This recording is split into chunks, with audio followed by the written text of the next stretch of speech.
to my talk about Spring Boot Migrator and OpenRewrite. My name is Fabian. I work for VMware at the Spring Boot team. Not the Spring Boot team, but at the Spring team, to be precise. Spring Boot Migrator is a project that started Q4 2020, at least that's when I joined, with the goal to allow developers to migrate applications in an automatic way from different technologies to Spring Boot, or even from older versions to more recent versions of Spring Boot. In March 2022, Spring Boot Migrator became OSS. You find the QR code there. Yeah, check it out. I guess you're interested, otherwise you won't be here. We built on top of OpenRewrite. We started with GitHub Java parser back then, but quickly realized that the type resolution was not sufficient for our needs. By this time, OpenRewrite was open sourced, and we gave it a try, and since then we stick to it. It's very powerful. You can find the GitHub repo under this QR code. They have a commercial SaaS offering. It's free for open source projects. Yeah, check it out, give it a try. SBM is compatible to OpenRewrite. You can OpenRewrite recipes, as we will see, and you can use their stuff through SBM if you want to. So let's have a quick demo about what this thing is and what it does. We have, as an example, I chose a simple JE application. You don't have to know anything about JE to understand what's going on, hopefully. That's JAX-RS, that's the RESTful specification for JE. So we have a REST controller. We inject, with @EJB, we inject a stateless session bean. Stateless session bean, in this case at least, simply maps to a service annotated bean in Spring Boot. And then there's this bean name. Where does this come from? That's a relic from ancient times, so-called deployment descriptor. And there you can set all these things that you, in more recent versions of JE, can set through annotations. You can overwrite them here in XML syntax. So if you're working in older JE projects and you're lucky enough, you might find these things. For the sake of the simplicity, I chose something that's, I think it's unrealistic. There's probably no need to do this, but you can define the fully qualified class name of an EJB here, and then you can overwrite the mapping. And in this case, I pretend to overwrite the EJB name. It deploys, it works somehow. I'm not sure if it makes sense, but it's simple. That was the important thing. So let's run this thing. It runs under Tommy. It's an application server, just to show you that something is actually working. It deploys on the HTTP endpoint hello, and if you run it now, it's there and says hello JCON. So that's our example application, and we want to migrate this to Spring Boot, or at least that's my goal. See how this works. Where are we? Okay, so I'm going to flip between two IntelliJ instances. One is the demo application, and the other one is the Spring Boot Migrator project. This here is the Spring Boot Migrator project. It has, it's basically separated into two deploys that we built. One is for the Spring Boot upgrade migration. It builds an HTML report from where you can run these recipes. And what we are going to use today is the Spring Shell. It's a very rudimentary Spring Shell implementation, but it's enough to call recipes and apply migrations. I stripped down a few modules to make to have less noise in this demo. So we are going to stay in this Abonniere JAVAPRO 2023. And this is how Spring Boot Migrator is set up. And let me switch to run configuration. If you run this thing now, it comes up with a also stripped down banner. And then we have basically two commands that are important. One is scan, that takes the base path of the application, in our case example app. It scans it, applies some preconditions, verifies that everything's there that we need, and then you can apply these recipes since the last release by passing in their number. As I said, it's rudimentary, but it does its job. Then a recipe consists of few actions. I'm going to come back to this later on. These actions are applied now, and they tell us, okay, what has been done. When the recipe was applied, the commit is done in the project that we are migrating. We're going to see this in a second. And now we applied our recipes. Okay, it seems that some work has been done for us behind the scenes. Let's have a look at what happened. If we look into the Git history, we will see that initialized Spring Boot Migrator has been applied. Some dependencies were added. The test class was added, application properties, and our Spring Boot main class. JAX-RS is more interesting because I hope you can see this. Yeah, that should be fine now. That's far more complex, but our JAXA S REST controller has been fully migrated to a Spring REST controller. The only thing that was migrated is this out-wired field. So that's left to us, unfortunately. Our colleague left. We have to do it ourselves now. And then there's the service. As I mentioned before, there's the stateless annotation, and we want to replace it with the service, and then in the second step, read the bean name and pass it in here, and then remove the dependencies. And if I manage to do all this in this short time, then we can hopefully successfully migrate this application. So let's go. Maybe one more slide before I try to implement an actual recipe. I hope it's helpful to explain a little bit how this thing is set up. The conceptual design is we have a recipe that can be defined in YAML or a Spring Bean configuration. Then the recipe becomes a Spring Bean. This recipe bundles a set of actions, and every recipe has one condition, and each action has one condition. The recipe is applicable if the recipe's condition applies to true, and all, or at least one action condition applies to true, right? And then we have just one single class that we can use in the action and in the condition, and that's the so-called project context. And this gives us access to an abstraction layer on top of OpenRewrite, and we wrap their representation of the abstract syntax tree in resources like build file, Java source, and if there are like sub-elements, like in a Java class, for example, we at least wrap the top-level elements like type, method, and annotation. So what we want to do now is I start to write a recipe, an action, then we write a test for it, and then we bundle it into a recipe and try to call and migrate our stateless annotation. Okay, here we go. So, our recipe goes into source main Java SPM. It's important if you don't change the dependency scan, the context scan, it's important that it's under org Spring Frank SPM, and then we create our migrate stateless to service.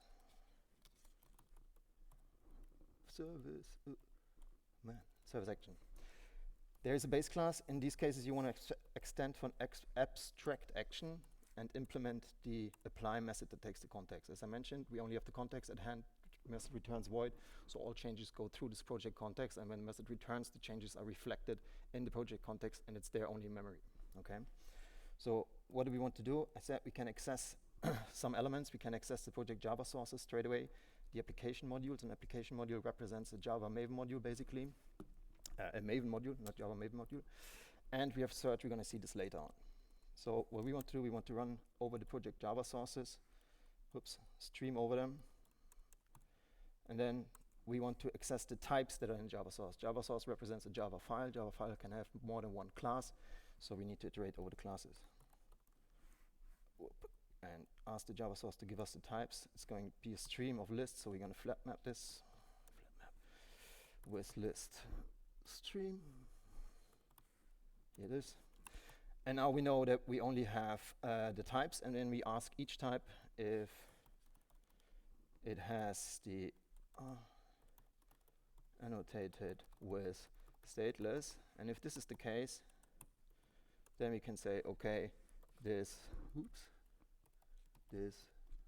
keep it short and simple, this migrate, okay? And if we implement these methods, here we have the type, and then we can use our abstraction on top of OpenRewrite recipes, and simply say type remove is type has annotation. That was close. And we ask if it has a stateless annotation. If so, it goes through this filter method, and then we can migrate it. And migrate here is fairly simple. It's just we tell the type to remove the annotation, and we tell the type to add the new annotation. There we need to provide a snippet. The snippet is actually what goes on top of the annotation. So basically the source code. We are adding the source code here. What am I doing wrong? Crazy. Okay, yeah. I'm a bit nervous, it seems. We add the annotation. Here we go. Add service. That's it for now. And then we need to pass in the annotation import. So while the migration, a new import has to be added because we add a new type.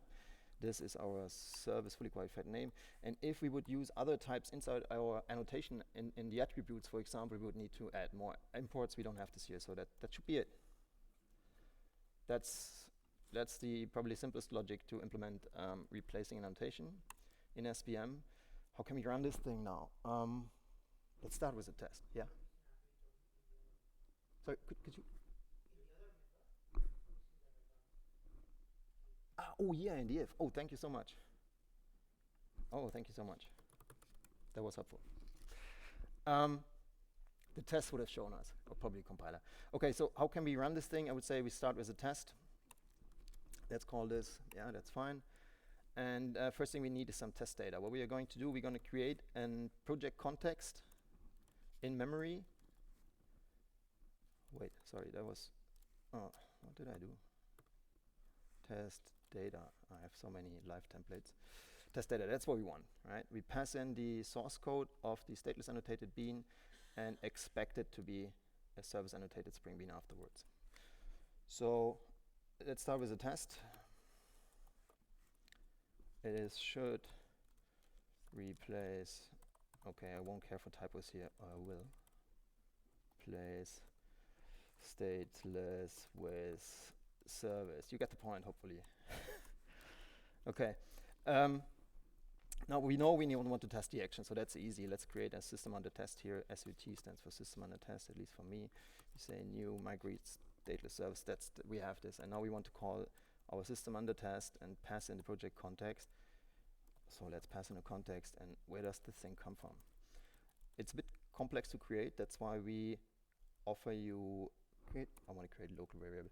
That's why we offer you a test harness. It's called test project context, and you can create project context with synthetic or in-memory resources basically by passing in, by defining through Fluent API how you or which resources your project context should contain. In this case, I'm adding a Java source, and the next step we're going to add a build file, and then we have our project as we need it, right?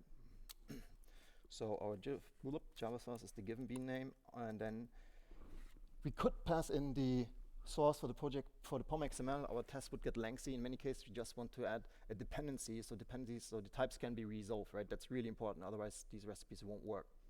So what we need to do, we need a POM XML that's found by OpenRewrite under the hood to be able to resolve the types. So we need to pass in the types here. Oops, sorry, that was not correct.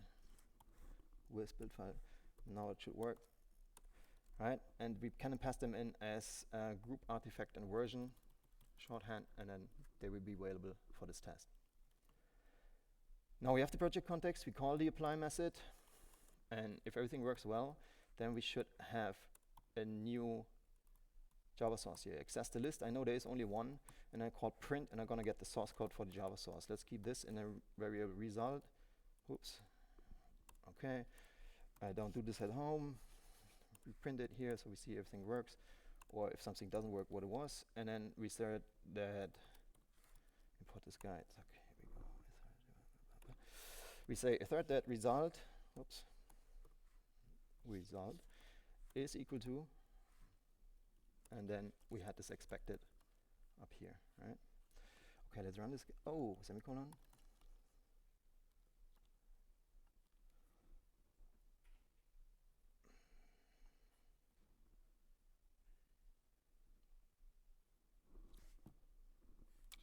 Okay, boom, that worked, right? Nice. So that was how you could write an action using SVM API and providing a test for it, basically creating the project context that you need for almost all tests, like at least for condition and actions themselves, you need project context to pass them in. I said SVM is compatible to OpenRewrite. You could do the same thing with OpenRewrite logic. Let me comment out this message here for a second. And then we do the same thing, but this time we use plain OpenRewrite syntax and pass this in through our abstraction layer. OpenRewrite works like this. We need to access, in our case, we need to access some set of sources against that we want to apply this recipe. And Java source set, Java project Java sources, as well as these application modules, build file, like all these resource types or collections of resources that allow you to run recipes against all of them, have or should have an apply method. And this apply method takes this time it's not a Spring Boot recipe, that's an OpenRewrite recipe. So you have it on the class path, you can pass it in here, it's going to be applied against all Java sources that are in the set. That's what we're going to do here. these recipes are meant to be reused and executed somewhere else. That's something we don't want here. So for me, it's enough to use a visitor that's going to be applied. But you could pass in, this here is basically an OpenRewrite recipe, even though it comes from our code base. It's just like an adapter to run the visitor that's going to come right now. So we are going to visit Java classes. The visitor in OpenRewrite is called Java ISO visitor. I hope everyone knows how a visitor works. We're traversing the tree from bottom up, and on each element we can implement, in our visitors, we can implement certain methods to be informed if we visit an element that we are interested of. Which element are we interested of here? We want to see, oops, this one. We want to see class declarations, right? We want to see that, and that we want to visit classes and check if they are annotated with stateless, and if so, we remove the stateless annotation, add a service annotation. So that's what we want to do here. It's a good idea to keep this in a shorter variable name, call the super hierarchy first, so we don't lose the call hierarchy, and then we can say, okay, if the class declaration is annotated with stateless annotation, so we don't have a name class here. With annotation, we pass in the class directory, the class declaration, and then we can do the migration. Let's do this first. Implement this method anonymously. It makes sense to do it anonymously, because this thing here could be actually, as long as you don't use any SBM concepts internally, we could use this, extract it, and contribute it to OpenRewrite, right? That's what we want to do. Okay, so we are here. OpenRewrite comes with a concept that's called annotation matcher. Annotation, there it is. And then we can say, okay, create me a new annotation matcher that matches stateless annotations, and then we can traverse, we can ask the class declaration to give us all annotations, stream over it, and say any match annotation matcher, matches. And we need a return here again. Better this time. That should be it. Okay, so we check that we are only visiting classes that have the stateless annotation, and now we can migrate them. Let's say this dot migrate to service, and then we pass in the class declaration, create this method. What did I do?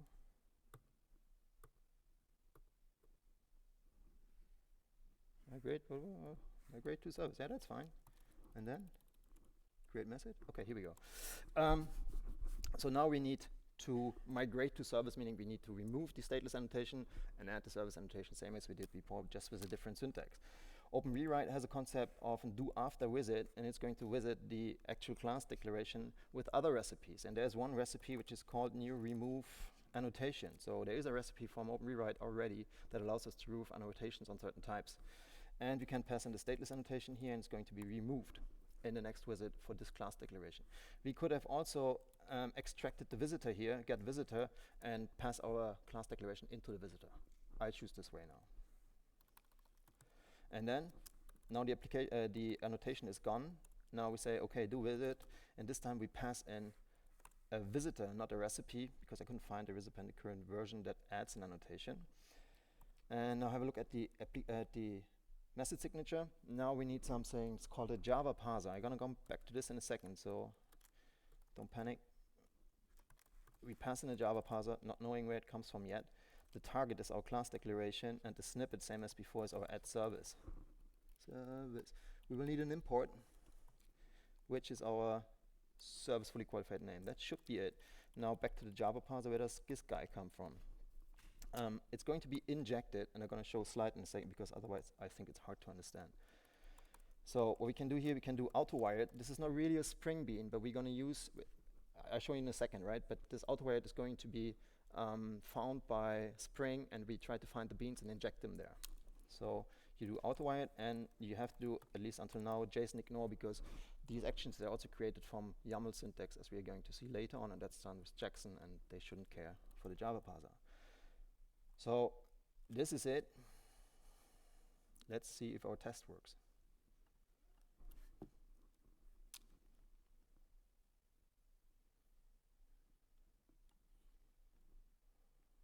Oh, depressing. What happened? Our supplier returned null. How could this happen? I think now it's time for a slide. I hope it makes it clearer. This test that we're using calls this test project context. Behind the scenes, this test project context needs to use a project context initializer to create this project with a lot of other beans involved. Not really important, but there are some beans that are important. One is the Java parser and one is the execution context. These are concepts from OpenRewrite that we wrap in our own classes, but they're stateful. So we shouldn't recreate them all over again, right? Especially the execution context is very important. So what we do, we create them as Spring Beans, we wrap them, and they are scoped, right? They have a certain lifetime, and you can inject them anywhere by saying add auto-wired. The condition is it needs to be a Spring Bean, like somebody needs to find this field and inject the bean. And this is not happening here because the project context project context initializer gives us the project context, which is a POJO, so it's not a Spring Bean. And we can't access the Java parser anymore through this project context, and we can't access the execution context, right? So that's the problem. And this is since the latest release we have this problem because we made these beans scoped. But we can help ourselves. One way to help ourselves would be, we could say, not build, but build project info. I hope I'm able to reset this again, change variable. And then we can access the project context, and especially the bean factory. Right? So this is the Spring Bean factory. It's returned to us, and we can ask the bean factory, hey, give me bean X, and we're going to get the bean from the application context. So you could do it yourself, but there's a helper class for these cases, and this helper class is called action test. In this time, it takes a project context, but it just takes the builder part. So without the .build call, and then we can pass in the action that we want to test. It just takes the, just takes the object instance, pass it in here. And then behind the scenes, this instance is taken, passed to the object factory, the Spring Boot Bean factory, and the auto-wire fields are found, and then the Java parser that is missing right now is injected from the bean factory. And then a verify is called, which provides us with the context, the resulting context, and then we can have our assertions in this block here.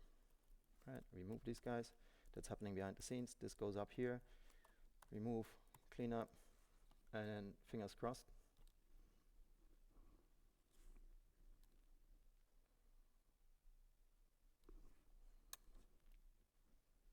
Boom, good day so far. Okay, so we tested it, we wrote in action, but the problem is the result is not correct, right? We need an add service here, but we have an add service, but we want an add service with the bean name. And now comes something which is plain OpenRewrite. There is OpenRewrite plain Spring Boot Migrator. There is OpenRewrite involved, but it's a concept. It's called, or I call it, specialized resources. And you can search for resources that are not provided through one of the other methods that you have in the project context. One of those resources is our EJB. Where is it? EJB. Typing is not that easy. Resource finder.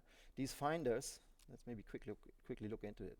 They have an apply method and get a project resource set. Project resource set is basically a list of resources that build our whole project, and the context is on top of it, the project context, and changes the types. So we have access to all project sources here, and we can filter them, for example, by their class type, right?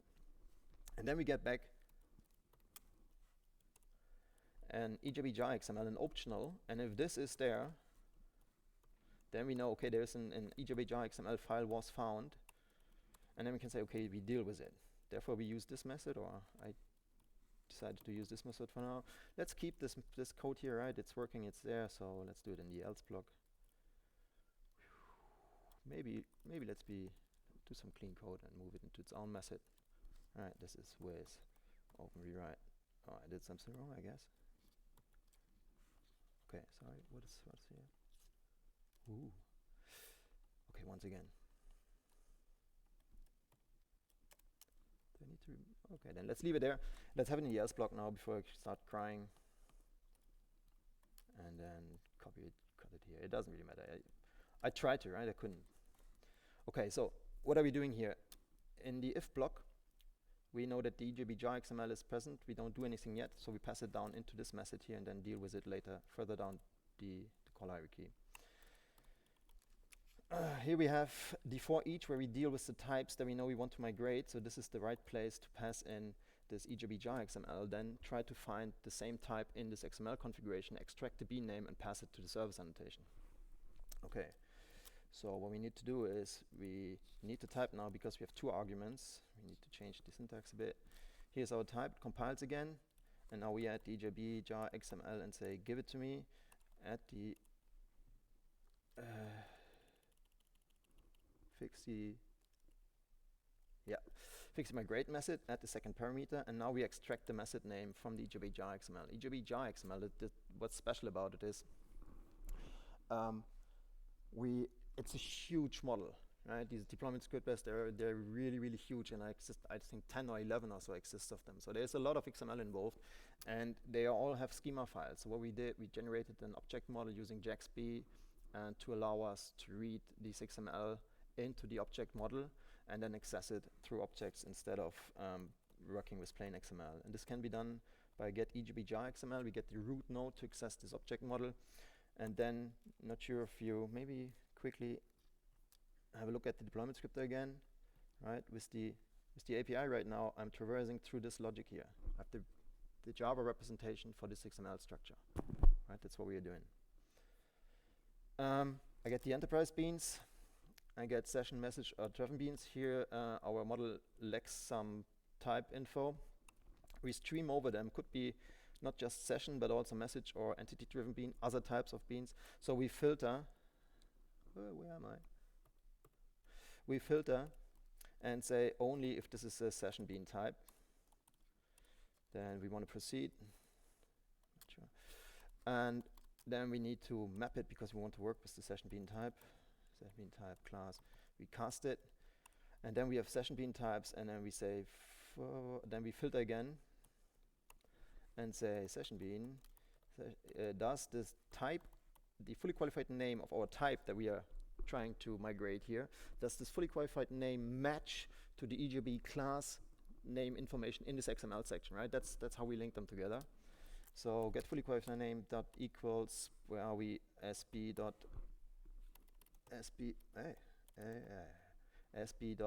get EJB class, and then JAXB thing get value for now. And then we compare the fully qualified name of the type with the EJB class information in the deployment descriptor. And if this matches, then we say, okay, map, and then we extract the, careful, class EJB bean name now. Again, get value, and then we say find first. And if this option is set, then a matching bean name for our type was found. We keep this in bean name, and now we can say, okay, if bean name dot is present, then we actually want to adjust the snippet here. So maybe let's extract the snippet into a variable, move it up here, and say, okay, the new snippet becomes the old snippet, but we append parentheses, open quotation marks. Now comes the bean name. Oh, here, bean name dot get. Now we close this stuff again, same as before. Hopefully I did everything correct. And I think that was it. All right. And yeah, this is the concept of specialized resources. Could be other things as well. Could be JPA deployment descriptor. Especially these XML things. That's where it's very handy. Comes in handy. Okay. Let's look at the test. We don't have a test for this method, so maybe we should adjust ours here. We need more test code. Test data. We have the deployment descriptor here. EJB jar XML, same as in the other example. And this time we expect the bean to be annotated. Close your eyes now, please.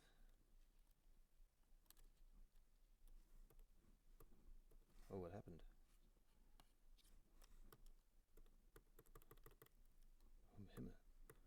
Okay, close your eyes.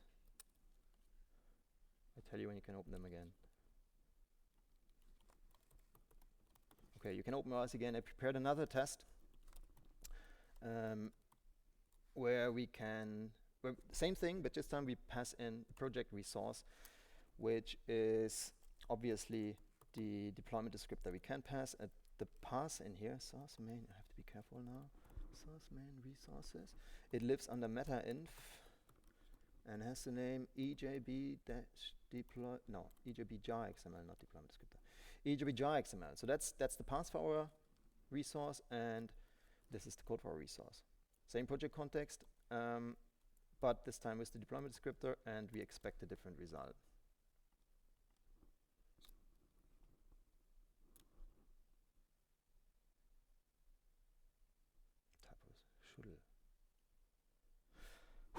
Huh?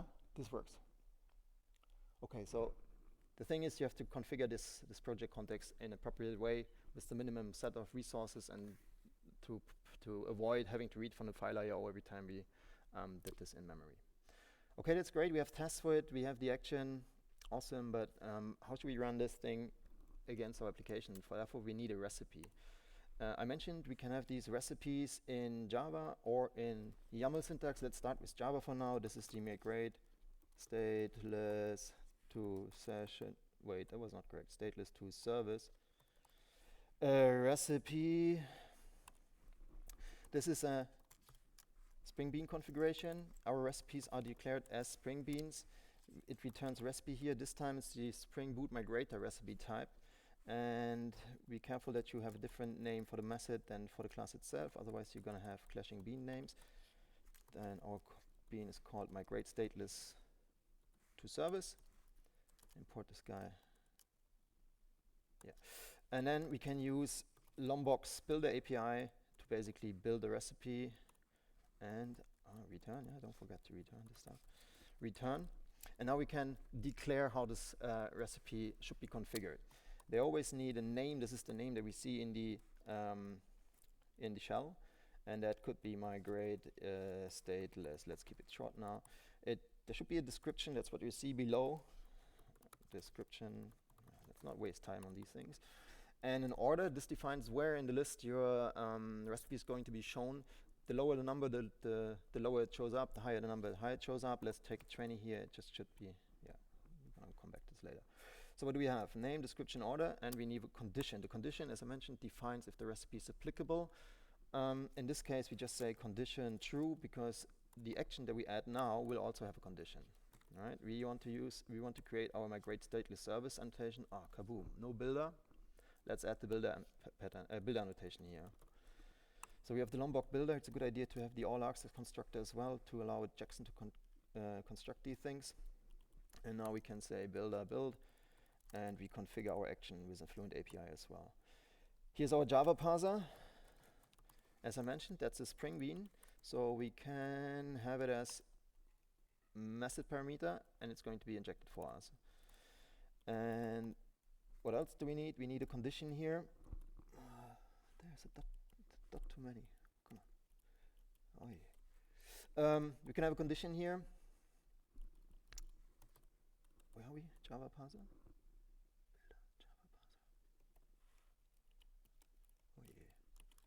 So build.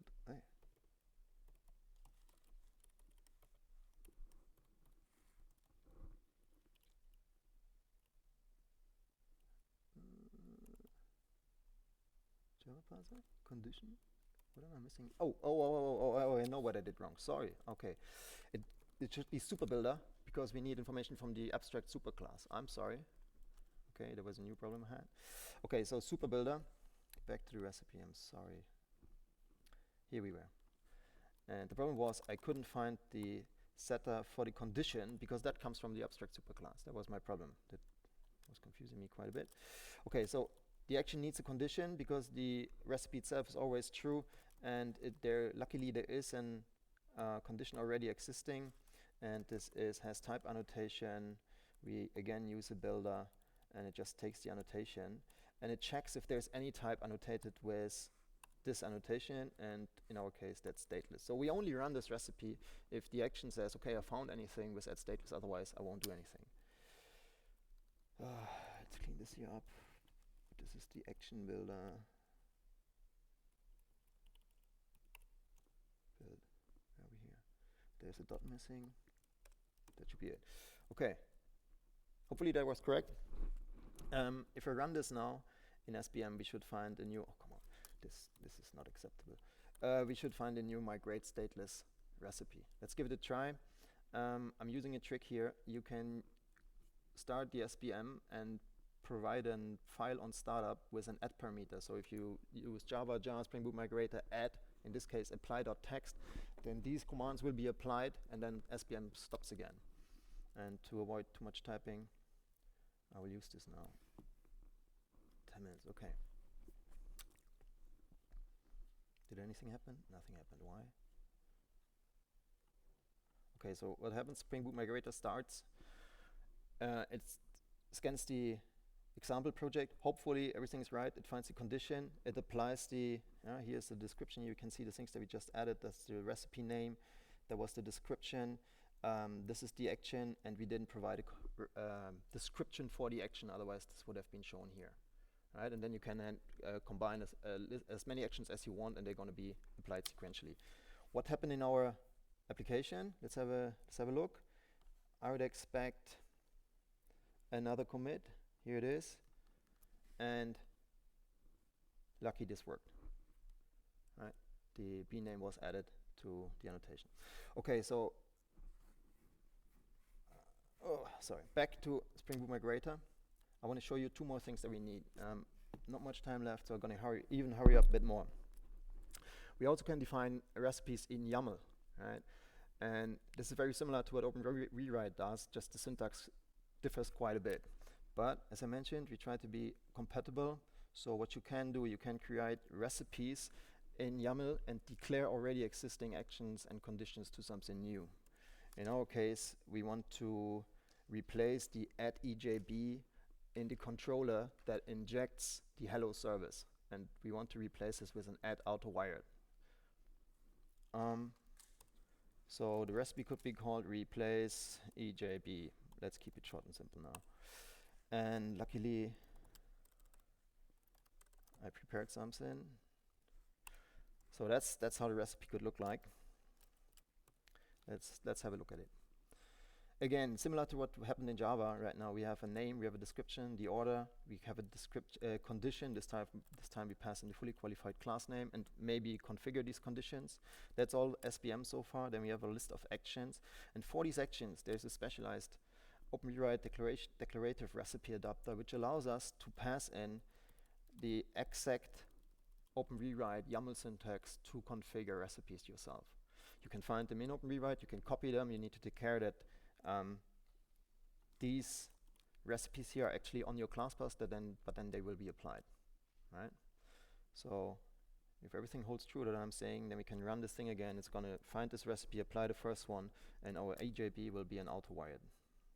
And this time, we run the recipe through SPM, but you could take this code here, put it into any other OpenRewrite recipe, and as long as the recipe itself, like the Java class file, is there, it will run in their code base. Let's see if this worked. Here we go. And our EJB became an auto-wired. There's one more step before this thing can work as a Spring Boot application. We have to get rid of this JE dependency. They will kick our butt. This won't work. So last recipe, and now I'm going to show you another approach that was there before, which is remove jedebs.yaml. And again, I prepared something here so we don't take so long, and this time we do it with SPM. Pretty similar, just this section down here is a bit different. We are using an action which actually uses the SPM API behind the scenes. So this time the action is remove dependencies. In this case, we can pass in group ID and artifact ID, and the condition that I used is checking if the condition is there by applying regular expressions against all dependencies that were found. So if there's anything that matches org, Apache, OpenEJB, colon, and so on and so forth, then this recipe will be applied. Let's see.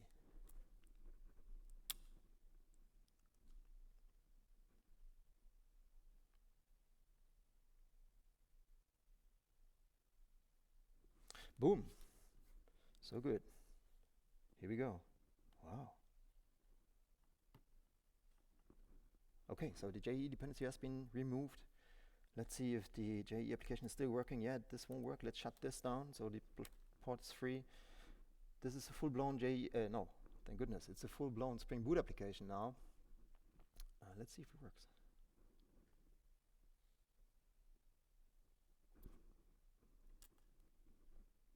Ah, it started. Exciting. Yeah. So that was it. 5 minutes. I'm on time. Thank you.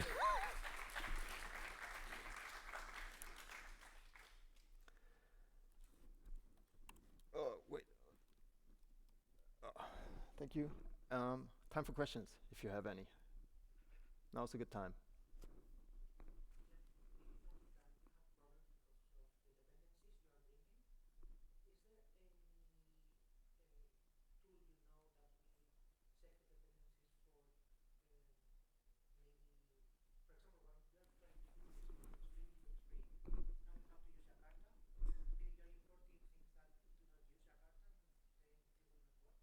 That's true. Like that's one part of the like OpenRewrite is worked heavily on upgrade recipes for Spring Boot. One of these recipes is changing the Jakarta, the JavaX to Jakarta packages, and they go a different approach. I'm not sure if I 100% get your question, but what they do, they create. Yeah, yeah, yeah. Ah, you mean checking the jars? I mean, you could use probably other means to look into the jars, but they're using, and then they need to do it on their source code base. I mean, you can't do it otherwise because they are hard linked, right? The dependencies and the package names. But for this Jakarta problem, which is quite a big problem, OpenRewrite offers a recipe to do this, and you can run it. I'm not sure if I mentioned this. You can run OpenRewrite through build plugins like for Maven or Gradle, or give SPM a try and see if that works better for you.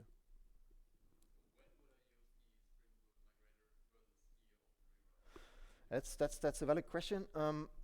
I would say there are some things that are helpful with SPM. One is it's basically an execution environment that's different than the commercial SaaS they offer, which you can use for against money or for open source projects. You have, and if you run OpenRewrite recipes with their build plugins, you get like one big bunch of changes. So the more recipes you run, the bigger your changes will be. My assumption might be wrong, but I would assume that if this happens to me and I miss something and the code base is big, I'm back to like digging through all release notes and everything. So this might be more helpful here maybe because you can have like finer grained steps. Yeah, all after each recipe a commit is done, which takes the name of the recipe and then you can verify. In their SaaS it works very differently. It's a really nice user experience, but that's not if you don't pay for it, or for at least not for commercial products. Yeah, yeah, yeah, that's the idea.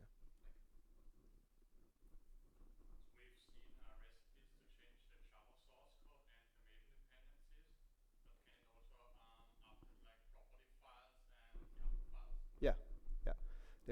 There's an abstraction in SPM for application properties files. I mean, that's a difficult concept because it's not just the properties files. It's also like add value annotations or other means, right? Then you need to bring all this together.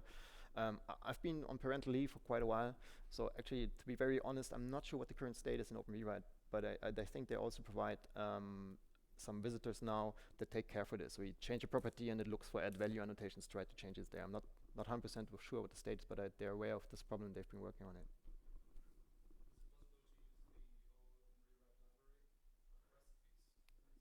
Yeah, definitely. The question was if it's possible to run the OpenRewrite libraries. Yeah, definitely. The